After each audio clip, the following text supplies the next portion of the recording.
On today's video, I'll show you how to make this lazy Susan for board gaming.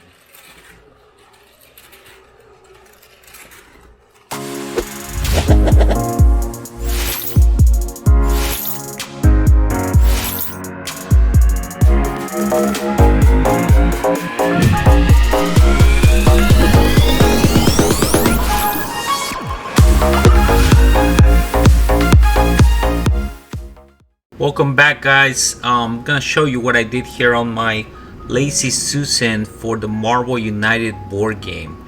The idea here came from Facebook United, the Marvel United Fanatics Facebook group, and I just kind of went with it and I did something of my own. So the idea was that this particular piece of board or wood you could find at Lowe's, as well as the swivel plate that I have installed behind it, and it fits perfectly the mat to play Marvel United, which is a circular play mat, and you want to spin it around because it helps you track the history of the cards that you played through the game. So what I did here, I wanted to build it, but then I figured might as well use it for other games, so let's do something with it if I don't have that mat over it. So I wanted to play other games with it, but I'm gonna do a galaxy theme with resin. So I did 2 coats of black paint. I used the Resilience latex acrylic that I had left over from another project. You saw me holding the can a few seconds ago. And then I applied some masking tape to the opposite side after that particular paint had dry. I cut the excess of that edge so that the resin that's gonna drip will be easier to remove when the project is over and done with. So here I'm showing you the tabletop epoxy resin that I'm using. I cannot give you a link to this resin because I bought it so long ago. I can't remember where I bought it from, but I'm sure you could find something at Hobby Lobby for sure. I'm showing you here that I'm using about 4 ounces of the resin. So I'm planning to mix 4 ounces, thinking it's enough. And what I'm doing here is, you see the wood grain on the table. You can still see how the wood grain shows through the black paint.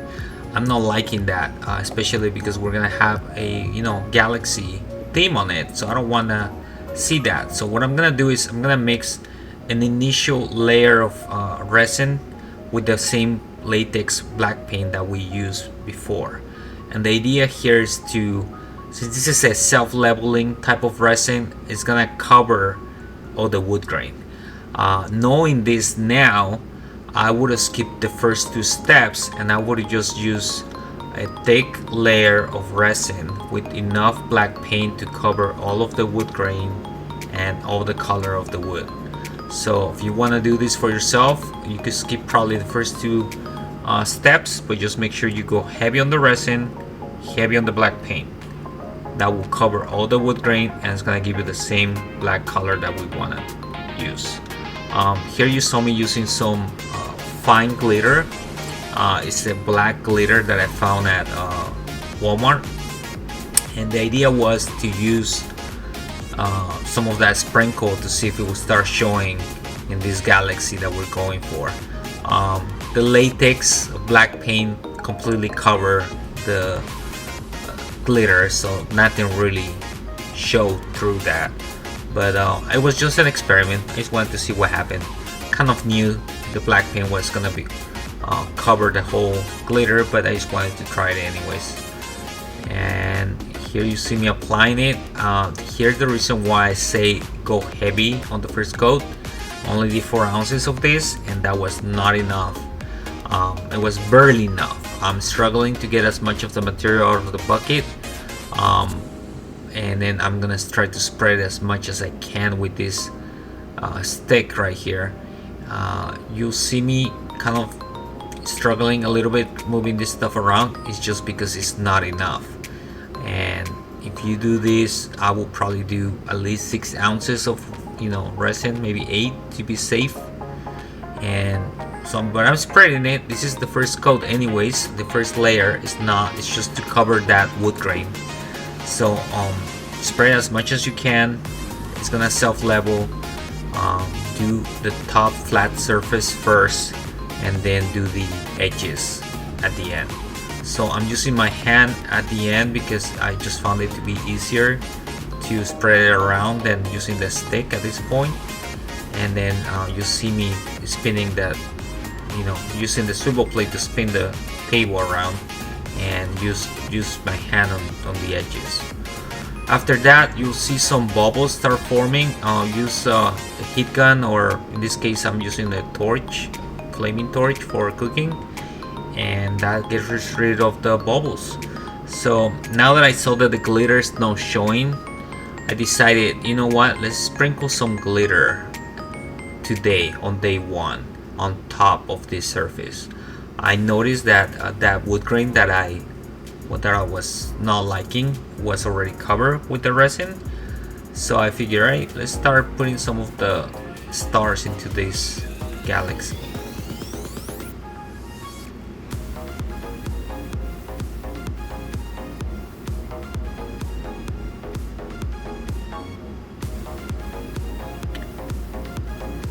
In the past, I've used this type of glitter to do a next wing table, and it was really nice, but this time I'm kind of sprinkling it a little bit rather than how I did it previously on that table, which was pretty much like tossing the whole container of glitter into the table and move it around after I had already applied glue everywhere. And I used a lot more than just one container, of course, but right now I'm just kind of sprinkling it, and this is day one, and we'll see how this turns out for the next day.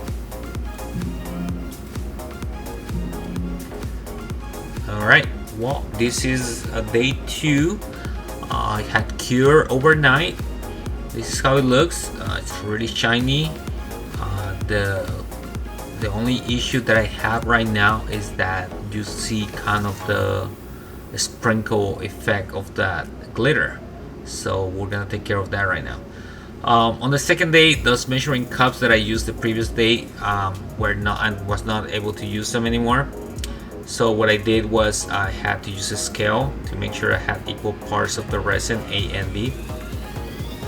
And what we're doing right now is mixing enough this time. Now we know better, so I mix a lot more this time.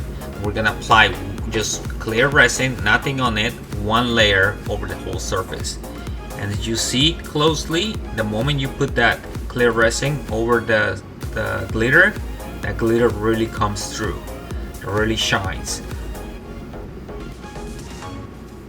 So this time I'm spreading that resin with a brush. I didn't have that stick anymore, obviously, and I realized a brush was gonna be easier and faster to do this. So this time I do have a lot more resin, but even now I still feel like I could have used more than what I mixed, or I could have spread that more when I pour it into the project.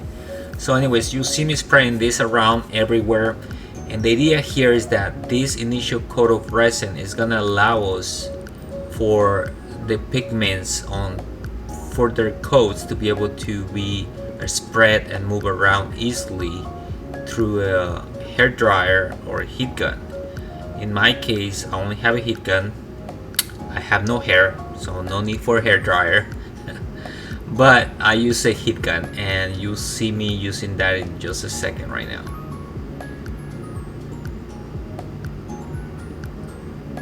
Make sure that you, as I'm applying the resin, every coat that I'm applying, I'm trying to always keep an eye on that drip.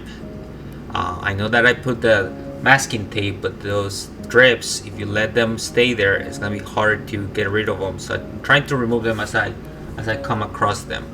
So right here, after I apply the initial resin coat of the second day, I'm gonna be mixing my pigments. I'm using purple, blue, green, and white. And what I did is in smaller cups, I mixed some of that pigment with either part A or part B, I can't remember. I think whatever was thicker first, I mixed with the pigment, and then once that was mixed well enough, then I added the second part of the resin. That just made things easier to mix and make sure I properly mixed all of them.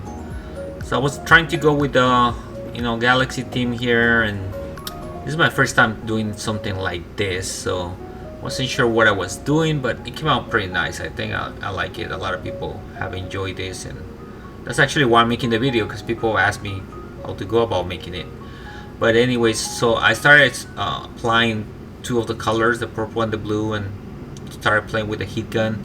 I realized my heat gun was not strong enough as far as the amount of air. I should have used a hair dryer. Once again, hair dryer probably blows more air. It would have been easier to move those pigments around with more air. So I ended up using the same brush that I used just now. And then I started applying all my other colors where I saw I needed them.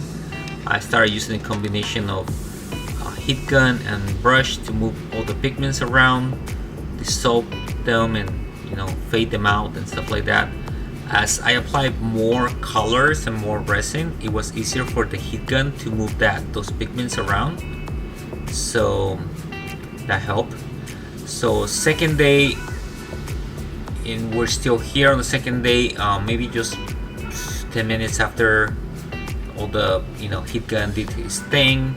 And then I decided to start applying some more glitter over those pigments, and I'm gonna let that dry overnight, and we'll see how that looks for the following day. Okay, day 3, and here we are. As you can see, that glitter really looks nice. I like the glitter because it's another layer that I created under the previous layer. So this particular layer of glitter is at the very top of the pigments, so it's kind of floating in some areas above the pigments. Some pieces kind of settle down, but a lot of the glitter is kind of floating at the very top. So it's shiny, looks nice, but obviously you see it at the very top. So we're gonna fix that right now with our last layer of resin on the third day. By the way, if you're gonna do this, don't forget to cover your table like I did. I have a lot of plastic bags and the tarp right there and drop cloth stuff. Anyways, on the third day and last day, I'm mixing once again resin, plenty of it, but this time I'm mixing with it glitter in 3 different colors, and it's a glitter that's a lot bigger in size than that fine powder glitter that I had previously started the project with. The reason why I thought about doing this is because I wanted some bigger stars closer to us, the viewer, the user of the table, so that those will have a lot more sparkle at the very top.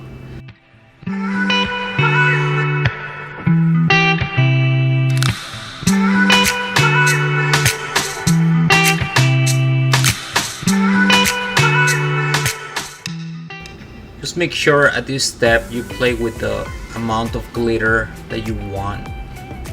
I recommend more for more stars, but I guess what I'm trying to say is since I'm using, in this particular case, I'm using 3 different colors of glitter, consider the amount of which glitter you want to see the most of.